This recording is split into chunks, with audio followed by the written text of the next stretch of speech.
2026లో మేషరాశి వాళ్ళు ఏలినాటి శని వల్ల చాలా జాగ్రత్తగా ఉండాలి అండి. ఏలినాటి శని అంటే 7.5 సంవత్సరాలు ఉండేటువంటి పీరియడ్ ఆఫ్ టైం. ఇప్పుడు మీరు ఫస్ట్ ఫేజ్ ఆఫ్ సాడే సాతిలో ఉన్నారు. 12వ స్థానంలో శని అనేటువంటి ఆయన ఉండడం అనమాట. దీనివల్ల ఏం జరుగుతుంది అంటే డబ్బులు విపరీతంగా ఖర్చు అవుతూ ఉంటాయి. డబ్బు నిలబడకపోవడం కానీ, loss of money, loss of thoughts, loss of energy, loss of everything అనమాట. రిలేషన్షిప్లో అవమానాలు అనేటువంటివి కానీ, అనుమానాలు అనేటువంటివి రావడం కానీ, కోర్టు పరమైనటువంటి సమస్యలు కానీ, తగాదాల్లో ఇరుక్కునేటువంటి అవకాశాలు కానీ ఎక్కువగా ఉంటాయి. ఇదే కాకుండా మేషరాశి అంటే అధిపతి ఎవరండి? కుజుడు. మార్స్ యొక్క ఎనర్జీ మీ మీద చాలా ఎక్కువగా ఉంటుంది.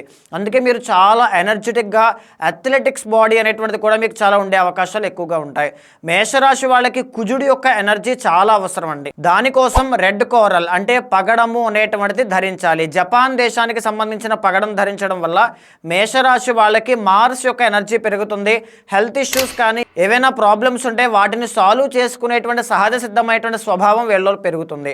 2026లో ఏలినాటి శని నుంచి బయటికి రావాలంటే ఏం చేయాలి అంటే మయూరి ఇంద్రనీలము అనేటువంటిది ధరించాలి. మయూరి ఇంద్రనీలము అంటే శనికి సంబంధించినటువంటి స్టోన్ అండి. కొన్ని ప్రాంతాల్లో దీన్ని మయూరి నీలం అని కూడా అంటారు, బ్లూ సెఫైర్ అంటారు. దీన్ని కుడి చేతి మధ్యవేలికి ధరించడం వల్ల ఏలినాటి శని ఎఫెక్ట్ నుంచి 7.5 సంవత్సరాల పాటు మిమ్మల్ని మీరు కాపాడుకోవచ్చు.